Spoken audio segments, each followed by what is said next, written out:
Hi, today we are looking at a rather disturbing story that we find in 2 Samuel chapter 3, verse 7, and then chapter 21, verses 1 through 14.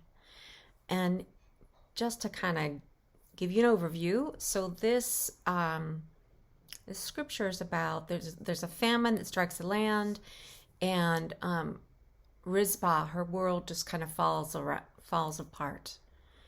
She is one of Saul's secondary or kind of low status wives, and her sons are murdered, offered as human sacrifices in an effort to end the famine.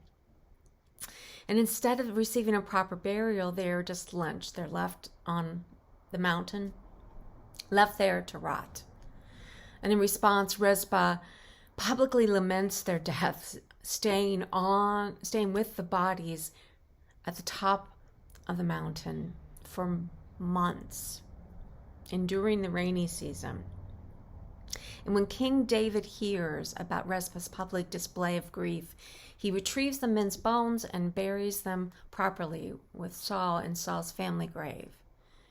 Now, how do we grieve in the wake of unthinkable injustice and loss?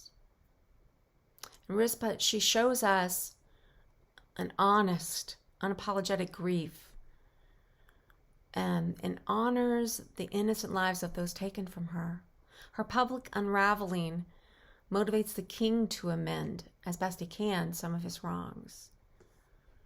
So some questions for you to ponder.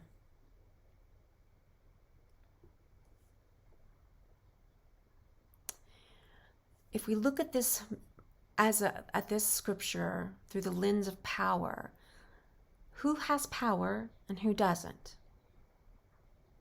How does Rizpah move from a position of powerlessness to ultimately creating change? What are examples now during this pandemic, in the face of raw, horrific injustices that we've seen?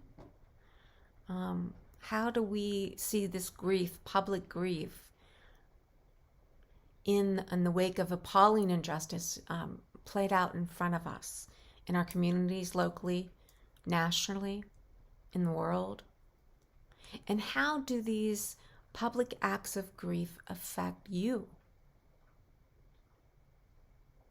Do they move you to change? How do these public acts of grief affect others, our communities? And do they move the world around us to make changes? I want to share with you a poem written by Sarah R. It's called Unraveled by Grief That Inspires Action. She said everything I felt was real. And that's what you tell someone when their feelings are just too big. That's what you tell someone when they ask if it could be a dream. You say it's real. What you're feeling is real. It's the way you can't sleep and can't wake up. It's the way you eat but can't fill up. It's the way you pray like you can't give up. It's all real. It's grief. And at first she said, all you can do is stay afloat. Let people bring you casseroles. Let love songs bring you hope. Let your journals be your witness of the things you're letting go. Until one day you wake up and know that this very real grief, deep inside your bones, needs an action attached to it, or you may lose hope. And when that day comes, these extra large emotions will be your greatest gift, your heart overflowing full to the brim. For they will spill out of you like water from a jar, finding the lowest point of other human hearts. And when you get there, you can say, I see your wounds. We're one and the same. It was real for me, it's real for you too. Unraveled by grief, drowned in blue. So from one indigo heart to another, I pray that your grief becomes a battle cry to better this world, like a song in the night. When that's not possible, all I can say is that I found God on my darkest of days. And she was indigo. She was matching dark blue to me and my scars, my broken-hearted wounds.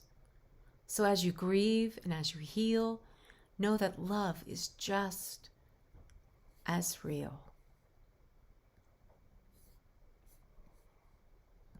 I'll leave you with that.